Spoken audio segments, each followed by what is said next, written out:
There once was a man named Gold Roger who was king of the pirates. He had fame, power, and wealth beyond your wildest dreams. Before they hung him from the gallows, these were the final words he said. Our perspective is yours for the taking, but you'll have to join us first. We left everything we debated at the Yonkō Table. Ever since, pirates from all over the world set sail for the Grand Line, searching for the Yonkō Table, the table that will make their dreams come true. Yo, everyone. The Yonkō Table has set sail to a bittersweet ending because it's the season finale of the Proud Family, Louder and Prouder. We're on episode 10, and this thing ended on a cliffhanger, man. I don't know how I feel about this. I'm conflicted, but boy, was I invested in the story. But hey, we got a full table here today. With me, as always, to talk about the Proud Family, Louder and Prouder. Episode 10 is fellow Yonkō GrandMasterHoop. Grandmaster, I see you've got what was his name? Hurricane, right? The bull. Gosh, I didn't catch his name. I think his name was Hurricane. I think. But no, I could be wrong. More importantly than the bull is a young Charlotte Towne, aka Suga Mama. We are here for the finale, and it is an origin story for our dear old Suga Mama. But it raises some questions, and I'm here to deep dive with the table today. So, and of course, I'm excited too because I've thoroughly enjoyed this episode. So, and I mean, our boy Mr. Calvin Brown Jr. seems to even have enjoyed writing this episode. He was listed as a writer and executive producer on this specific episode, and and I have my thoughts about why I like this episode so much, but we'll get into it, you know. All right. But with us, as always, our fellow Supernovas with us here to deep dive the episode. And let's do it, man. Season finale of the Proud Family, Louder and Prouder.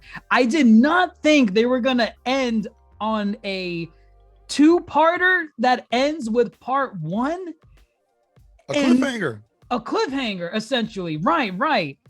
And I mean, it begs the question, production-wise, if they were not greenlit for a season 2, were they just gonna leave us there stranded, not knowing what was Suga Mama's backstory and what happened when she got kicked out?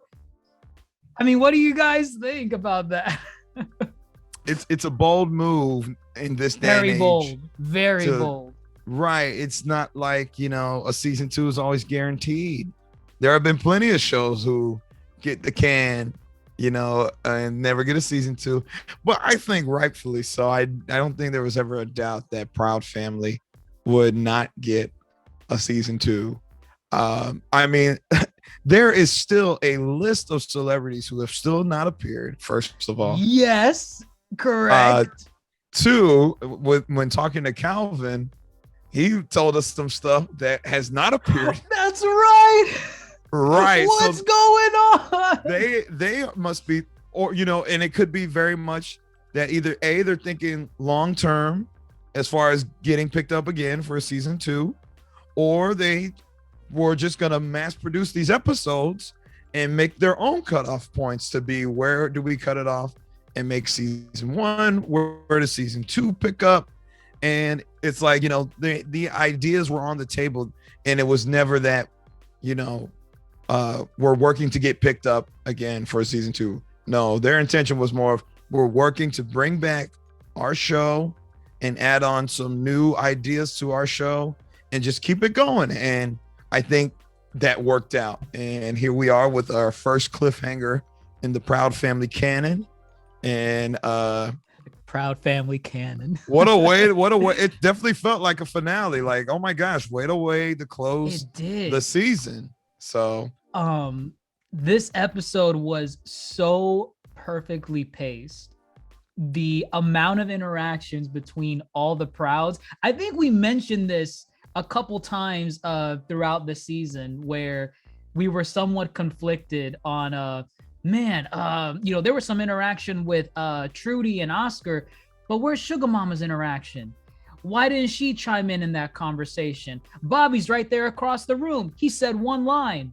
What's the deal with that? It's a family. It's a family. They all live practically in the same house. And this road trip, everything was just done so well. I got to see Bobby's little saying Old Town Road, adding his own little Bobby flair in it. I loved it. The interaction between Trudy and Sugar Mama. Trudy trying to figure out Sugar Mama's past, wanting to, try and see where her roots came from. Where does the proud lineage come from? I mean, the writing in this, I feel like was perfection in a way. Do I think it's better than tried and true father figures? I'm gonna have to wait for part 2. Right? It's getting there for me. You can't do that. That's cheating. You can't wait for part 2. You have to, because it's not resolved. It's not resolved. Some instances of part 1 is better than the finale with the part 2. Just saying. Wait, some instances of what? Part 1s are significantly better than the part 2s. That is true. Sometimes the setup, but see, that's the thing. I think you can judge it. I think you can say you don't have to wait for part 2. That's what I'm saying. I'm just throwing that out there. I mean, listen, either way, I thoroughly enjoyed it. This is up there with the best, the cream of the crop. Rose, what did you think about the episode overall? Are you conflicted that it's like a cliffhanger, a part 1, or did you enjoy it as it is? I mean, it definitely caught me by surprise when it was a cliffhanger, because I was waiting for it to build up. I knew it was already cast-wise, it was already bringing in a lot of family and a lot of different voice actors and stuff. So I was just watching it and enjoying it, but at the same time, I'm like, how big are we gonna go for the finale? And then we get a cliffhanger, so I'm like, oh, I guess this is all we have. I guess this is it. But story-wise, it was a strong story, strong writing, really big on family and a little bit of origin as well too. And as Grandmaster Hoop said earlier, this is Sugar Mama's origin story. Did you expect us to take this turn for the finale part 1? No. We knew the title was going to be Old Town Road, so we knew this was going to be the Lil Nas X appearance, and I thought it was going to be more with him playing himself. Right? Not the case. Like everyone else. Right. Kid Capri, Lizzo. Mm-hmm. Not the case, and I'm totally okay with the route they took it, because when you have a reboot series, this is your chance to kind of tackle stories that you maybe wanted to have told in the original, or you just never got around to it, or maybe something happened in production. But also, it's just like an unanswered question that you really didn't even think about. For example, one of the greatest episodes, in my opinion, is the Behind Family Lines, where Trudy's family comes for the baptism. And as this episode referred to, like classic, the bougie side, and then you had Oscar's family. But thinking back, Oscar's side of the family was the Prouds. Those are on his dad's side. And, obviously Sugar Mama married into that family.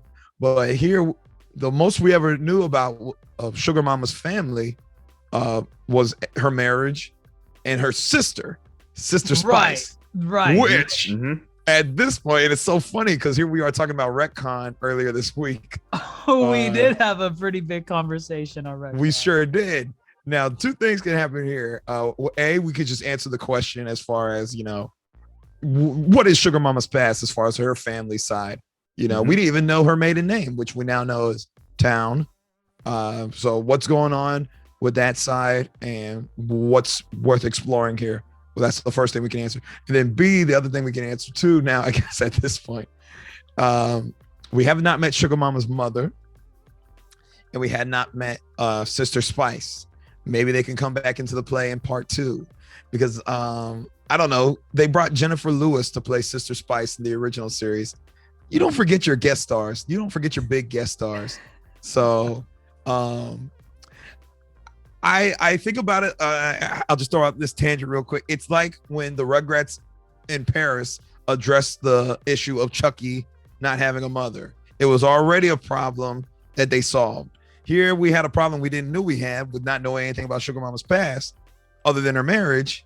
And then bam, they presented it, and it's great. It was great. It was a great presentation, great setup, and this is the kind of stuff I really enjoy when they nailed it, man. I felt they nailed it, and yeah, like you said too, it was a balance. We got to see everybody interact with this new setting, the new characters, and but at the crux of it all, it is a Sugar Mama story, and you felt for Sugar Mama at the end. So very well done. I was so satisfied. This felt like I was like, this is a finale. This is a good finale. And then a cliffhanger. Come on.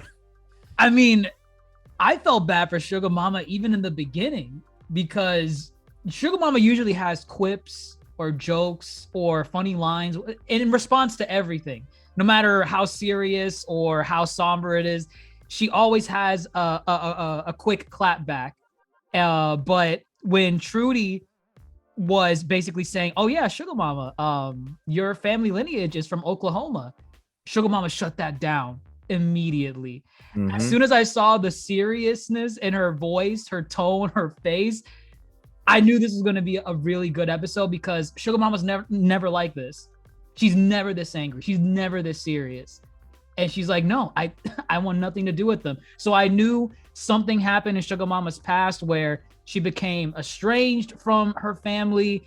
She made, maybe they didn't approve of, I don't know, her marrying Oscar's dad. I forgot his name. What was his dad's name? Percy Proud. Percy Proud. I don't know. Like, again, this wasn't in the beginning of the episode. We didn't know why Sugar Mama did not want to go back to see her family. So I knew this was going to be one of those episodes where I'm like, okay, we got a good setup right now. I like where this is going. I don't know why Trudy was so obsessed in the beginning. She spent like what, $1,000? Yeah, why they do her like that? Her hair was Yeah, all why replaced. why they make her so obsessed? Well, has anybody done those little Rose? You've done one, it's a right? rabbit Did hole. you do it? It's a rabbit hole. Yeah, I mean, not to that extent, but I mean, I just don't know how the money works with all that. I don't know either. I did one-time fee for me, and that was it. But I guess if you want more, you keep paying. So that was funny though. She's like a couple thousands later or whatever. We found out where you at. Right. And I mean, what? Because I think she spent that much money because Oscar's tree ended with Bobby and Sugar Mama in California. Yes. That didn't make any sense. So Trudy paid the money. Found out they're from Oklahoma, and that basically kicks off the road trip for the family reunion. How did they get a family reunion invite? Did I miss that? Was that just kind of thrown into Sugar Mama? Yeah, they probably connected on one of the family members connected once Trudy did that search and just kind of sent a message. So they quickly went by that. But like when you do those things, you can connect with potential similar relatives, yada yada. Right. Okay, I wanted to make sure because I was like, wait, did I miss a detail? Do I have to rewind this? How'd they get an invite? She got an invite, but should she have gotten an invite? They don't like her, I thought. Which, it's like who's the coordinator, right? Oh, her dad doesn't like her, Pa, but actually, now that we mentioned it, it probably was her youngest brother, the youngest brother, yeah. Oh, the one that doesn't know really the truth about Sugar Mama. He was born after she was kicked out. Right. Who told you that? Oh wait, no. It was what was the response that she gave for that, right? It was because she thought she was too good for everyone. Was that what made her respond that because way? Well, they said, and she said, did they tell you why I left? And he said, oh, because, you didn't know your place. You thought you were better than everybody. And see, this is really good writing too. They play it as if Sugar Mama's the selfish one, And then we get the reveal that they are basically sexist, Misogynistic. Only men can do the rodeo. misogynistic, right. And I was like, oh snap, a layer. Yep. Like an onion. Right. And that's good stuff. I'm like, because and I feel they now intentionally did this. Like the pa was like, go in the house and go cook as well. Oh yeah, geez, yep. Oscar in the beginning of the episode, said that To Trudy. Yep. Right. So I didn't even think about it. Yeah, that's great. That's literally, I was like, oh man, they kind of brought it back full circle. Now, of course, Oscar backs down and Trudy doesn't, accept that, behavior and whatnot. But Sugar Mama, this is probably the most submissive and, defeated we've ever seen her. The most defeated we've ever seen her. Right. So damn, that stuff really hit home for her. But yeah, man, it was like, it's that heartwarming bit that, it's an established character like Sugar Mama. And they presented a layer that we never thought we needed. And it's giving some good depth. And I'm sure in part 2, they're going to explore how this made her the way she is, which I'm excited to see. Right. And then we get Oscar, right. I love this, right? Because Sugar Mama does not like this side of the family. They don't like Sugar Mama. And what's the one connection now that they have? Oscar is now the family favorite on the Towne family. He's a natural, right? Which is hilarious because he fails at everything. They've been doing him dirty this season, worse than he's ever been.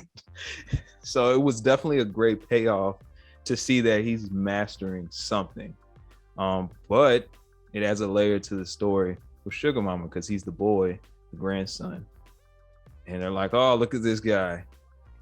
He can be in the rodeo. Oh, not this guy. Oh, I'm sorry. Yes, but him lasso. I was like, I had turned away, so I didn't see who grabbed the lasso. And I didn't realize it was Oscar. So it's cool to see. And then, Oscar's like, is this what parental love feels like? Because he's never felt it. But goodness, good stuff. We have MrBombastic with us here today. MrBombastic, Supernova Mr. Bombastic. You're a proud family stan, are you not? Yes. Been a fan since even before the remake. Well, not the remake, but just the new season's coming up. And no, I'm really, really happy. Especially like this was such an interesting episode. I was actually like, it was really heartwarming. I was really happy about it. This is what Grandmaster's favorite? Is this your favorite now, man? Is that what it is? We're talking, the comparison with father figures are very different. Father figures introduces new characters and shows how they would grapple with them, but this is the centerpiece of this episode is Sugar Mama, an established character, and we're watching her grapple with these things, so she's at the forefront versus father figures is kind of everybody at the forefront and how they tackle an issue. So they both hit different. I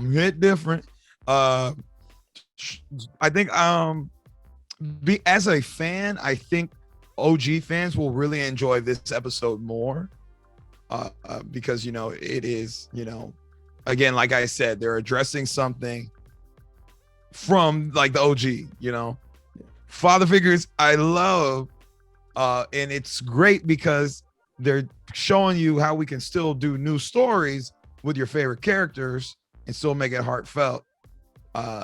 They both work on their own levels.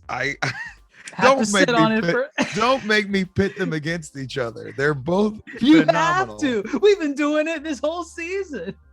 It's very different with this episode, I feel. It is. And I don't think we ever had a backstory from her, right? We have not.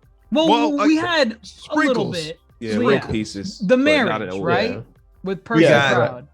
we got her friendship with Miss Dinkins, Right. which Calvin also wrote that episode. We have the baseball episode. You know, she was on the Women's Negro League. Yeah. And honestly, I feel that is it as far as backstory. And then, of course, we just know as Bobby and Oscar were growing up, Bobby was the favorite. And that's really it. Oh, and I'm sorry, Sister Spice, her sister, who at this point I feel is about to be non-canon. And it's crazy how we have canon Proud Family Retcon, stories. baby. You And don't know non-canon. yet. You don't know We don't yet. know yet. We don't know. Right. Okay. She could come up. We never know. That's why there's a part 2. We gotta wait for. We haven't seen a mom. We haven't met Sugar Mama's mom.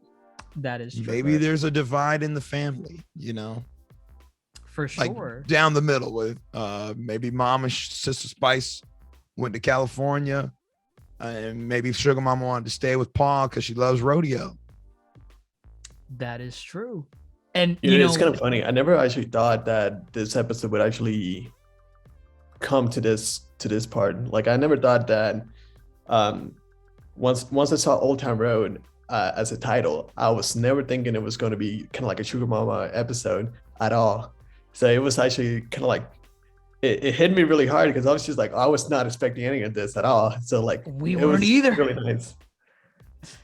I like kind of like going back to what I think Rose and Grandmaster mentioned earlier, how they're trying to paint Paul as the misogynist and on that side of the family.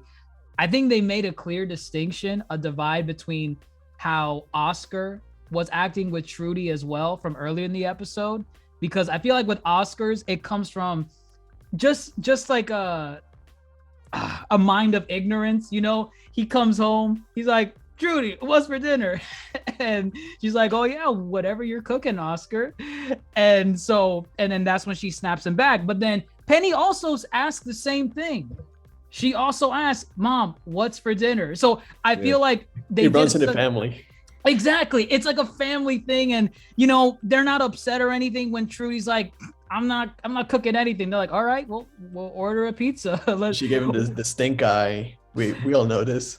Exactly. So I feel like they wrote this episode to show, hey, even though we kind of saw it early on with you know, Oscar and Penny expecting Trudy to cook dinner for them, they had no problem with like, oh yeah, you know what? It doesn't matter. You don't have to cook anything. Let's go get food. Paul, on the other hand, is straight up no girls allowed in the rodeo. Straight Like, up old school. Old school. Were you mean-spirited. expecting him? Were you expecting him to take it there? Because No. right, I thought it was going to be something much deeper. I actually wait. How deeper did you think it was gonna be? I don't know. Because that's what I thought. I thought I it was was gonna be this. Like, I thought he was gonna be misogynist in a way because Sugar Mom is very expressive about how she feels and what she does, and because it's like a more of a traditional side of the family, seemingly from how we were introduced to them. I imagine, Right. they probably think Sugar Mama is too expressive. You know, she's too loud. That's not ladylike. But that was my assumption going in. Like maybe that's why she became estranged from them. What else were you thinking that they were gonna go? Something dark? Well, no. Okay, so you know, it was like, I thought there was going to be an event that happened. And I think in part 2, because they still haven't said why she left or why she got kicked out. Right. You know, it's just she was kicked out, and they have these misogynistic views. So I'm thinking the misogynistic views had a reaction from Sugar Mama that, you know, maybe she joins the rodeo against, you know, their wishes and causes a chaos or whatever, to where they, at that point they ban her. But I don't know. I just, you know, when we talk about Proud Family, we talk about how, you know, you can either go with all the zaniness or, you know, hit you with the lesson and the moral. And I guess I just wasn't ready to be hit with the lesson being, you know, oh, she's from a misogynistic family who believe in these dominant, you know, gender roles, and you got to stick to them. And I wasn't expecting that. And I guess seeing as how, you grow up with Suga Mama, she's very, hardcore and she's tough. And you see her broken, you see her broken from the beginning. She clearly doesn't want to go. Right. She's stone-faced when they arrive. Generational trauma. Yeah, it's generational trauma. And it's a complete character change as well. And you don't expect that from her at all. So that's why like it's definitely like the writers did a great job like putting that it was so subtle, but at the same time, like you did not expect it from Suga Mama. So all the OG fans are like, wait, something's going on here. And you can see that throughout the whole episode, which was amazing. So props to the writers. Yeah, because you really can empathize with her because, you have this idea of what Suga Mama's supposed to be. And then it's gone. This whole episode. I almost got teary-eyed at the very end.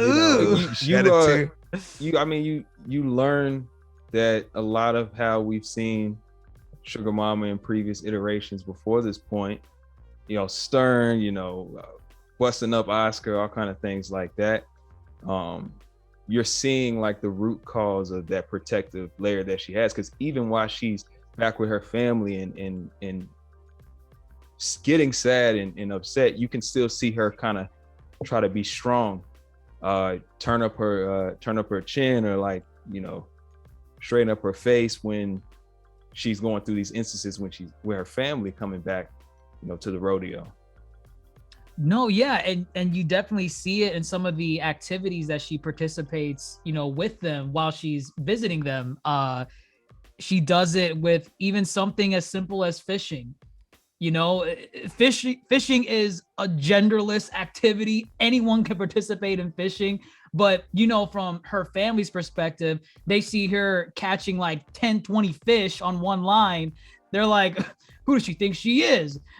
No girl should know how to fish, like it's silly stuff, but like they're getting competitive with her over something that there's no need to like make that divide on, oh, Suga Mama's a woman, therefore why is she here doing like the big boy stuff, like fishing, thumb wrestling, lawnmower racing. Was that a John Deere tractor race?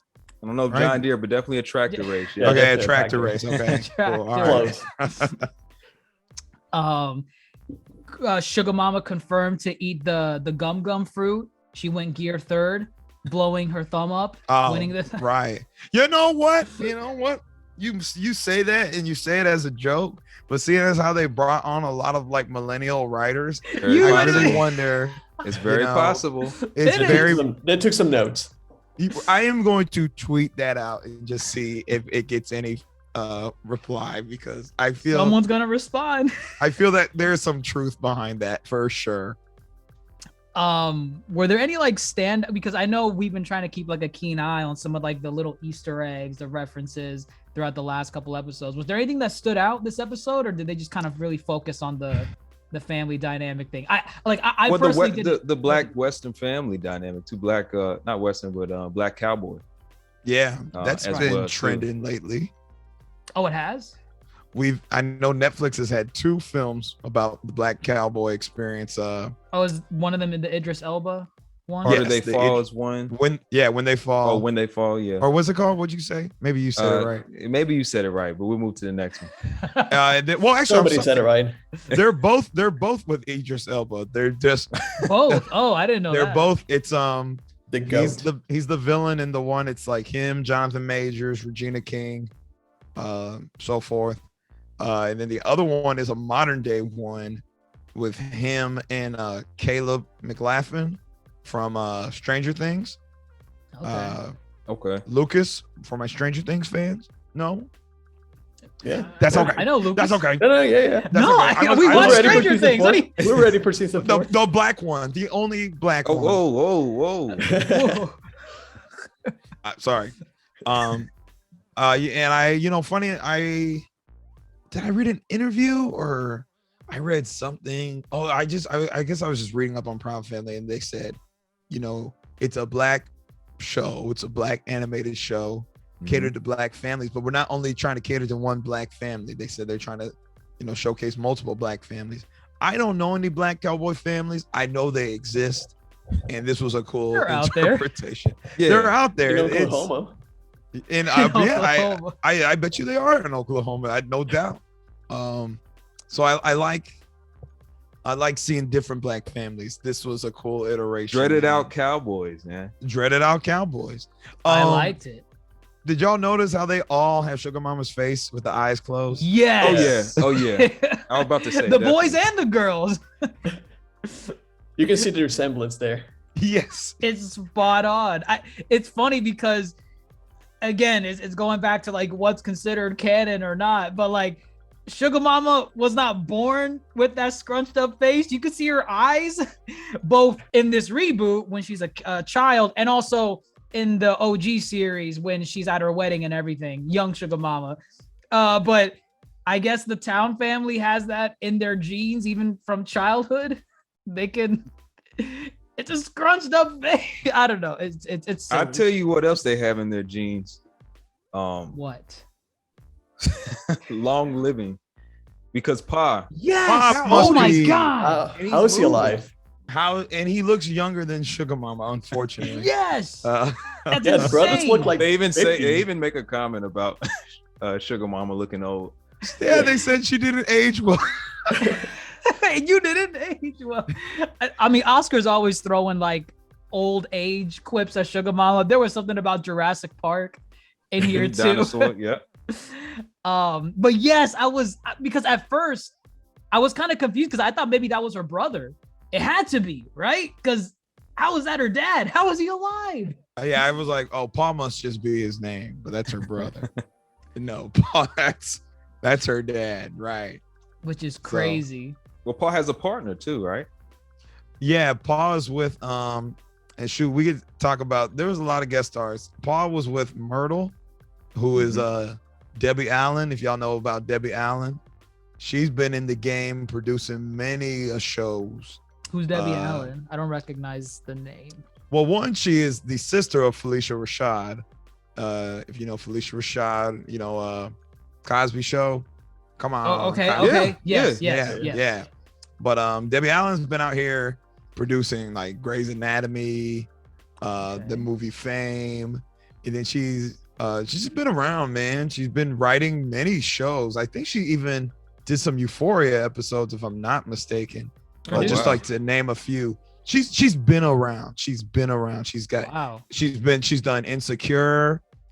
She's done Empire, How to Get Away with Murder. She's been around. She's in the game. And Those are all hit shows. Correct. She's got skin in the game. Like, yes. And then funny, and she made that joke. I got greens, beans, carrots, tomatoes. Yep. Yes. They made some callbacks to some shows. They referenced the Parkers, right? Early on in the episode. That was Calvin. Trudy's family. That was Trudy's family. I think, yeah. I never connected. That was the connection before that, you know. I didn't either. But it makes sense. It makes sense. It makes perfect sense. Oh my God, Oscar referenced something else. Yo, Oscar was dropping some, like, I was laughing a lot. Did you catch his roots joke? Which one was that? You know, talking about the $1,000. He said Alex Haley found Kunta Kinte, Chicken George, and Halle Berry for less. He's the guy he's the author of Roots. If you know it, you know it. I remember the Halle Berry thing. And then he also said, this is the beginning. I was like really laughing a lot at Oscar. Talking about Trudy's family, how it was all widespread. He was like, dang, Trudy, your mother and your father was a Rolling Stone. The Rolling Stones song. Yeah, wherever he laid his hat was his home. Yeah. There you go. There you go. Genius.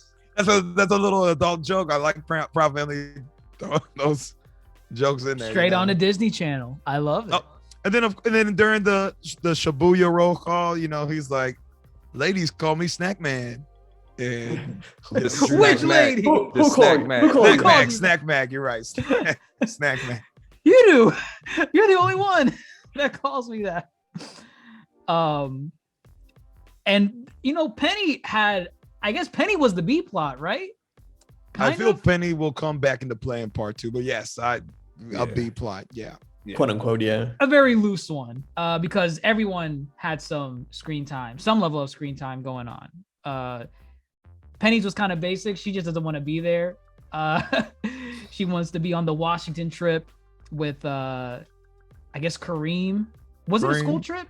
Yeah, school trip, yeah. DC. Okay. And La Cienega playing her games as usual. And knows no boundaries. Knows no boundaries. And I'm questioning. They don't. They don't. And you would think, they all came out for her quinceañera last week, flushed down the drain, back to be. What did DrJace call it? That's net. Oh my God, DrJace called it something. The first time when La Cienega was being very touchy with Kareem, when messy, messy. That's what it was. Ooh, La Cienega, you messy. Oh, that's right. She being messy again. Did anyone get the vibes that this episode was given? I hate to draw the comparison. You remember that So Raven, the Country Cousins episode? Do you remember that episode? I remember it a little bit, but I know what you're talking about. I got very much the Raven Country Cousins vibe. Just a little tidbit. You can go visit your country cousins. There's some family trauma going on. Not saying it's unoriginal. I love this a lot more than That's So Raven.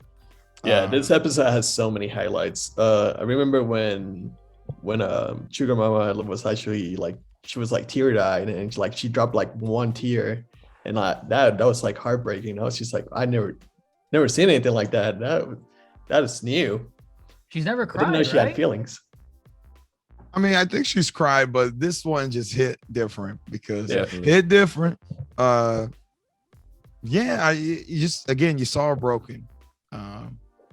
Why do you keep making scissor references? If I say the words, that's gonna be we could do this in production. Every time I say hit different, we just say hit different. I think it's funny. Let me stop. Let me make a reference to another artist, Lil Nas X. Come on, he's there's a lot of old head actors on this episode, like Glenn Turman. That was Paul. If you ever watched The Wire, he was the mayor. Or if you ever watched How to Get Away with Murder, he's the dad of the dude. Oh, I am terrible right now. The dad of the dude. It's better than what I would have been able to draw. That narrows it down. What? Okay. Oh my gosh, I'm just gonna throw them out there because I want to shout them out. There was him, Glenn Turman. There was oh my gosh, I have it right here. Pull up the list. Does anybody watch what's that show? Grey's Anatomy? Anybody watch Grey's Anatomy? The hit show Grey's Anatomy? The hit show Grey's Anatomy? No. Of course I have seen some episodes. I've never heard of it. James Pickens Jr., Chief Weber. He was Chief one of Suga Mama's brothers. He's in there. And then did you recognize DC Young Fly? Did not. It was very names. Is DC Young Fly from I know the name, but I didn't know he was there. He was one of Penny's cousins at the watering hole. The one that's closer to her age? Yes. Okay. I see. That he's for the millennials for sure. Oh, Man. You Man. Okay. That's right. Some of these names. What a name. Yeah. Right. Which plays into the that theme. Which oh my God, the genius. They name him Man. Genius. Oh. Yes. Wow. Right. Okay. Generational trauma, buddy. I see it now. Right. Interesting. Didn't think about that. Who else was it? Kimberly Brooks? Kimberly Brooks. She's just a prolific voice actor. If you know of her credits, you probably know a lot more of her credits than you probably don't realize. Like 2. Most recently, let's give her Voltron. She's Allura in Voltron. Who? Oh. Did you watch Voltron on Netflix? Yes. Which one? Allura. Okay. I know. Okay. Now I know. Okay. Now I know. And then Dominique Fishback. If you don't recognize the name, her biggest claim to fame is Judas and the Black Messiah. With Okay. That's the one from like the 70s, right? It's about the Black Panther Party and how is Adam Driver in it, or that's a different one? No, you're thinking of Black Klansman. Never mind. No, this one was Daniel Kaluuya and Lakeith. Okay. Freddie Hampton. It's the Freddie Hampton story. Just forget it, man. They had a lot of voice actors, but how did y'all feel about Lil Nas X and the Old Town Road Bobby remix? I like Bobby's remix. Bobby kills any beat he gets on. You know that. Yes, 100%. I do. I just wasn't expecting a remix. I'm glad it was. If they're not going to have Lil Nas X on there, I was hoping Bobby would add his own flair to it. He threw in the nacho loving stuff. He threw in how he drops beats as he was dropping a beat. It was great. He gave us extra bars. He did. Extra. And Lil Nas X was there though. He was the one who's like, I play the guitar here. Here, you play this. I love that for you. Oh, that was him? Yeah, that was him. Oh, wow. I was looking for it too, but I didn't see it. Very brief. It was very Usually they brief. have like a more, I guess, compared to the previous, guest stars, they have more of like a prolific role in the episode, not just here you go. I'm not gonna. Yeah, kind of like Lizzo. I think they offered it to him, and he was like, "I'm just happy to be here. I don't need like." Hey, he's like, he's in it. They said it's a Suga Mama episode. She got it. I will say my line, and then bam. That's good enough for me. Yeah, I'm satisfied. Yeah.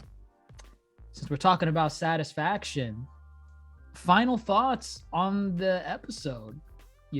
This is the season finale. We don't know when we're going to get a season 2. We are getting a season 2. That is confirmed. Right. Assuming some of these episodes are already, like, I'd imagine Calvin already wrote part 2 of this already. I'm pretty sure he confirmed on Twitter today that he already finished part 2. That's right. He said, can't wait for y'all to see part 2.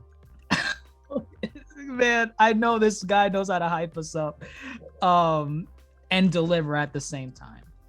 As a season finale, are you guys left hyped for a season 2? What are your thoughts on what season, I'm sorry, not season 2, but part 2 would deliver for this arc with Suga Mama? What would it need to do for you so that, because like, I love this episode. I really do. But I need that resolution to like have my entire thoughts on it, because it's meant to be one coherent story. It's meant to have a beginning, middle, and end. Right now we're in the middle. We know what the stakes are. We know what the problems are that Suga Mama has with this family. But I kind of compare it to, for example, the Miss Hill episode that we had some criticism about, right? Where we had really good setup in the beginning of that episode, but the resolution was, they missed the part in getting us to feel for Miss Hill. It kind of just got resolved and that was it. And to me, that hurt the episode a little bit. But right now, it's almost the same scenario, but now it's split up instead of being in one episode. We have great setup, great character interactions, great just dynamics between what's going on, great plot threads that are left loose now because we have to wait for a part 2. But they can really drop it in part 2. I don't know, but right now I love what we see. What do you guys think? Just to round us off on the season finale in general. It's definitely going to be really hard to like mess it up. I'll be honest with that. I think like everything that's been written so far is so good to the point that like it's to drop it hard on the part 2. That's going to be a tough challenge. So I'm expecting for it to be kind of like the same one as the part 1, kind of like a little bit emotional. There's definitely going to be some comedy in there. And like in the end, everybody's going to come together and like be like one big happy family in a sense. And I know for like, it's just, anything with Suga Mama is actually just amazing. So I'm a really big fan of it. Just of part 1, so part 2 is definitely going to deliver too. I will remain optimistic because so far anything Calvin has been attached to as a writer, both in the OG series and the new one, we've loved a lot. Not to discredit anybody. Not to discredit anyone else. Writers. Nothing else. But we recognize when Calvin comes in, he delivers. But Rose, Grandmaster. Let Rose take it. I think overall, I'll say this: it feels like we're starting to get a little more synergy. I don't know if it depends on who's writing or as the team grows and works together, but starting to get a more sense of synergy with our characters, with our family, and it really showed in this episode. So the only thing I look forward to is building off of that and kind of taking it places it might not have been before. So I feel like they're very ambitious, and we're just not seeing all the pieces yet. But it's like so much waiting. So I feel like second season they're gonna take it to the next level. Actually, I think we're gonna still get big cast, but we're really gonna get like some fleshed out characters, at least some of them, before we finish season 2. It feels like it's getting that type of big. So resolve and then set the tone for what's next. Yeah, I feel the same sentiments. Like you could tell in which episodes where they are all on the same page. I felt this episode, last week's episode, and like, you know, I guess I'm just naming my top episodes at this point. Father figures, and it all started with an orange basketball. They were it was very much a blend of the old and the new. The old being, you know, these character-centric episodes where we, you know, give some, we close out some arcs, or we, you know, give some more depth to already established characters, to the new school method of, you know, we're not very episodic in a sense anymore. There can be some serialization between episodes, as well as let's make it let's make it appealing to today's crowd. Let's talk about topics we didn't talk about before. Let's cover social issues that are prevalent to today. And I feel this episode was a blend and those other episodes I mentioned. And as far as, you know, this story goes, the only thing I need them to address the Sister Spice thing and Suga Mama's mother. And I challenge them. I mean, it's already written, but it's a bold move if this episode concludes with the non-happy ending, you know? Wow. Right. Interesting. Yeah. But I say that too because as in, I'm sorry, like as in she doesn't resolve the issue with issues with her family. Right. And you know, I think about it like this. Imagine if, you know, maybe her brothers come around, but Paul is still adamant in his ways. Maybe Paul comes around in later episodes, you know? That doesn't mean the door is closed.